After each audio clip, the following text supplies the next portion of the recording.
Muy buenas a todos. Mi nombre es Jerónimo Hidalgo, y hoy en Divulgación Palante 2, vamos a analizar las distintas noticias de hoy. Como siempre, analizando las noticias y políticas para poder conspirar de ellas, como les dicen algunos.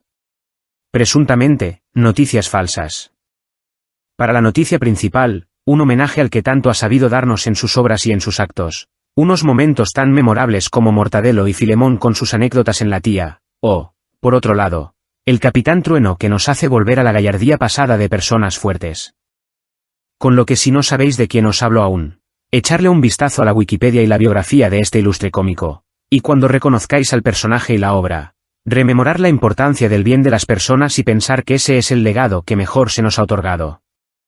Con lo que con ese pensamiento, asimilar la noticia de su pérdida con el mejor homenaje que se le podía hacer en vida, quedándonos con lo más positivo para comprender el legado que nos deja.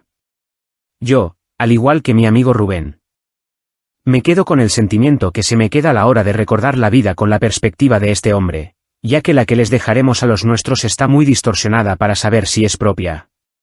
Como segunda noticia, he traído un audio personal que vamos a escuchar. Y así comprenderemos qué nos quieren decir con la desprotección sanitaria y el último recurso al que se puede acoger a una persona, cuando su vida y bienestar social dependen de ello. El primer audio es el cirujano que no comprende qué duda tengo sobre la alternativa que tengo para el estudio y el seguimiento de mi enfermedad, y cómo se limpia las manos cuando le digo, si no estoy tan mal, me lo pone por escrito y me reincorpora a la vida laboral. ¿Y cuál es la duda? ¿A qué se refiere? No sé en qué situación estoy. ¿Pero situación de qué exactamente? Porque se me complican los bultos, entre ellos... ¿Pero complicar? ¿Por qué se le complican? Porque algunos no me dejan caminar bien, la antigua operación todavía me duele, me están saliendo quistes nuevos. Bueno, es que lipomas es posible que le sigan saliendo porque los quistes de grasa salen. O sea, eso, es decir... Y no hay nada para poder controlarlo, ni... No, eso es que a mí se me tornan en bultos malignos y no sé... Bueno, malignos, los lipomas son benignos, ¿de acuerdo? Todo esto que le han quitado entonces, es benigno. el que tenía aquí, que también era un lipoma, y tengo una raja de 30 centímetros. No, el que tenía no era un lipoma, era un dermatofibrosarcoma protuberans, ¿de acuerdo? Que también lo identificaron como lipoma. El que le quitaron. Bueno, identificaron la anatomía patológica. Otra cosa es que a la palpación, antes de intervenirlo, pensarán que era un lipoma, claro, porque todos los bultos parecen. Luego ya la anatomía patológica es lo que te dice lo que es.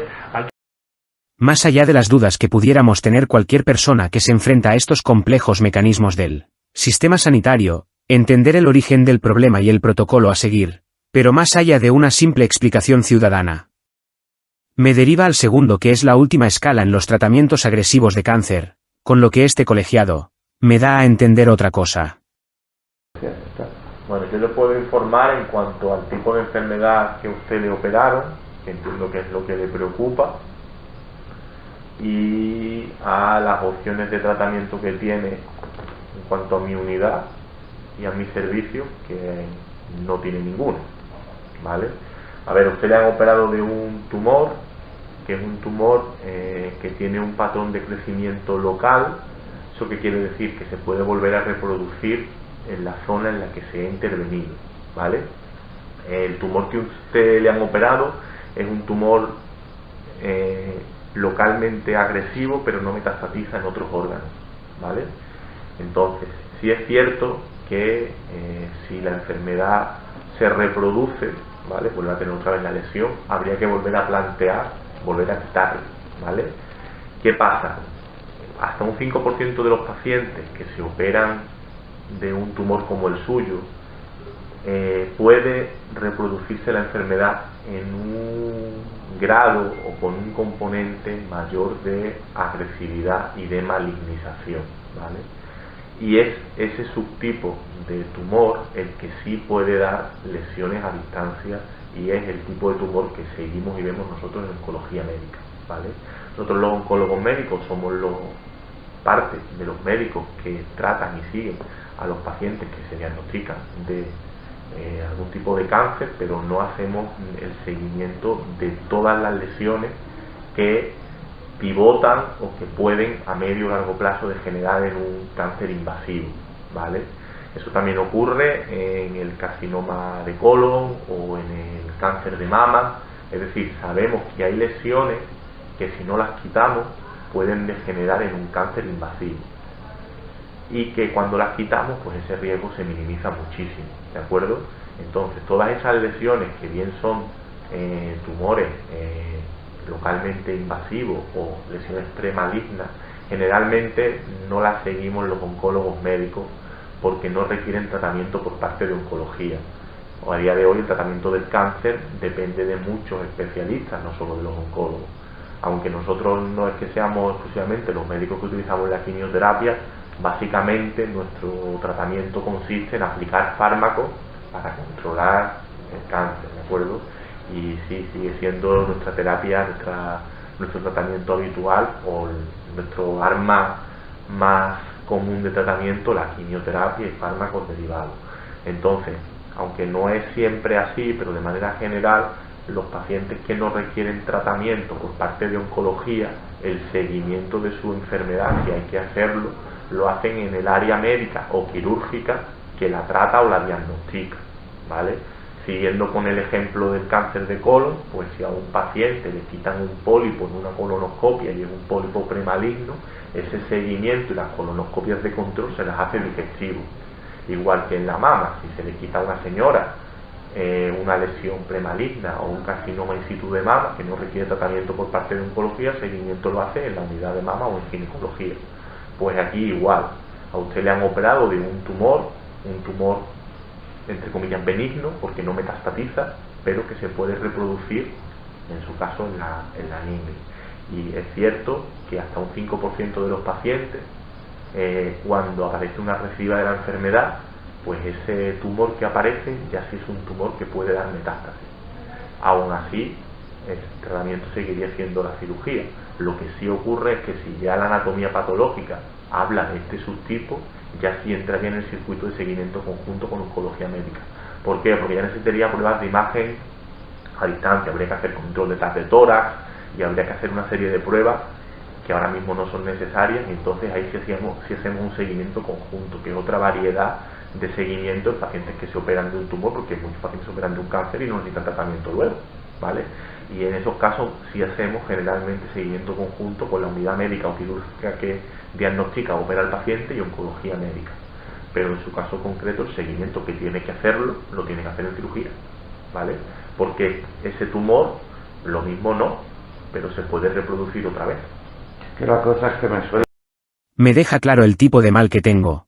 Sé por qué no tengo, gracias a Dios, que pasar por oncología, y de alguna manera me pone por escrito que se deben de seguir haciendo las revisiones por el bien de los resultados de la enfermedad, para, entre otras, si se manifiesta otra vez la enfermedad, podamos controlarlo lo antes posible para no tener que depender del buque insignia de la oncología.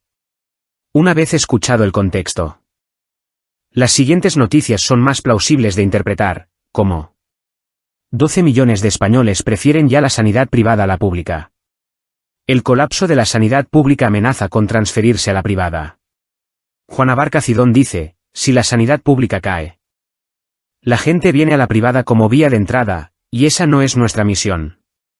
La sanidad está en venta, y en la parte autonómica, que es la que me afecta, Juanma Moreno pone en venta la sanidad pública andaluza. Esto, ¿cómo os intento explicar? No es algo que afecte a algunos por la ineficiencia del que la representa, como nos dice la siguiente noticia. Más de 100 kilómetros para ver a un especialista, los puntos negros, en la sanidad española. Haciéndonos entender de que es un problema generalizado y que se tendría que debatir desde gobierno central para este tipo de cuestiones de Estado. Si aún no sabéis a quién pueden estar dirigidas mis palabras por la incompetencia del que manda, nos podemos hacer una idea con el siguiente vídeo. ¿Quién ha hecho esto? Que más que pensar que es alguna imagen nueva que nos quiere vender el Edén, es el tipejo siniestro que, después de todas sus hazañas y perpetraciones, nos pide que confiemos una vez más en él. Llamarme loco, pero creo que hasta lo entiendo, el narciso. Solo crece en tierra calma o sin despuntes de otros seres vivos, y el narcisista es el resultado de creerte algo perfecto o bonito porque tu espejo así te lo dice. Pasando a lo que más nos gusta de este canal. ¿Qué pensaríais si os digo que el todo del poder se puede vincular a la corrupción partidista?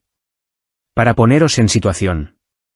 Vamos a recordar la vida de Antonio el Tonto, el pirata del transporte, que saqueaba camiones de transportes de mercancías muy caras y revendía en el mercado negro. Una historia muy famosa, no solo por la imagen del monarca de Pinos, sino por la grandeza que algunos ven en la persona, siendo muy conocido el mausoleo y el lujoso epitafio que le han dejado. Pero no nos centremos en la opinión sobre el difunto, sino en lo que acontece la conspiración. Antonio del clan Los Tontos, contaba con infinidad de delitos de hurtos entre otras tropelías, y lo más curioso es que como entraba, salía, tanto él como los compinches, dando a pensar hasta el día repentino de su muerte, que tenía ciertos favores reales por parte de alguien. Con lo que investigando la zona, conoces que este clan, está emparentado con el de los Mocos, y este sí se le conoce un historial delictivo a la altura de los políticos de Granada, pero la sorpresa no está en su historial ni en los supuestos tratos de favores por un ente divino. Sino, la Garita de Centro Cívico Norte, es un centro multicultural del que se le asocia tendencias delictivas como el blanqueo y otros actos de venta de estupefaciente, todo en presuntamente, pero a voz pepules entre los vecinos, siendo muy raro que las mayores intervenciones de delitos como el tráfico y el cultivo de drogas, se den a escasos metros de dicho centro. Con lo que teniendo todo esto en la retentiva, piensen en cómo se han visto vinculados los gobiernos de la provincia de Granada con todos estos centros cívicos y personas que dirigen dichos centros, pudiéndolo observar directamente, en las casualidades a cara descubierta que se marca sumar, sabiendo a quiénes meten para pensar en los colectivos, siendo estos mismos a lo que se le enjuicia o se le imputan delitos muy serios. Pero bueno, eso será sumar o lo que quiera que formen la coalición de partidos sectarios. Cambiando de tema y siguiendo la temática de conspirar. Tenemos estas noticias que nos avisan de los dípteros y sus parientes parasitarios más cercanos, de los que la noticia de cuidado. Japón registra muerte por nuevo virus transmitido por garrapatas, o la de cuidado. Enfermedades transmitidas por garrapatas. También de lo impensable a lo normal junto con cuidado. México alerta rara enfermedad que habría causado 20 personas fallecidas. Nos hace medio entender las corrientes sanitarias que, según las organizaciones mundiales de la salud, son que nuestros animales de compañía, son la siguiente pandemia que hay que erradicar, y espero que no los animales, pero sí lo que conlleva la alerta sanitaria, mírense estos artículos. Alerta. Europa registra gatos infectados por virus de la gripe aviar H5N1, ECDC se pronuncia. Y alerta. OMS se pronuncia por riesgo de pandemia por virus de la gripe aviar H5N1. Con estos artículos y los que venimos divulgando, ojo avisor. En consejos para poder tener una mente sana y por ende un cuerpo funcional, mis 100 mejores consejos para los problemas de columna vertebral, posturas y conceptos para mejorar la postura y la fuerza de ella. Alimentación saludable en verano, ¿qué y cómo debemos comer? Muy importante para no saturar nuestro sistema linfático y el estrés por sobreesfuerzos en altas temperaturas. Y como último consejo que mejora la actividad de los dos conceptos de una mente tan sana como un buen sistema funcional, puedes aliviar el dolor articular con NAC, N-acetilcisteína. Un conjunto de técnicas para poder asimilar dichas proteínas, más el consejo de cómo consumirlas y dónde poder obtenerlas para un correcto aporte. Como siempre digo, estos son consejos y no automedicación, solo un profesional de verdad y no un vendehumos. Os puede hacer algo acorde a la necesidad y solo ellos son los que hacen el seguimiento. Sin nada más que especular ni informar por el día de hoy, que tengan un cordial saludo y cuídense mucho.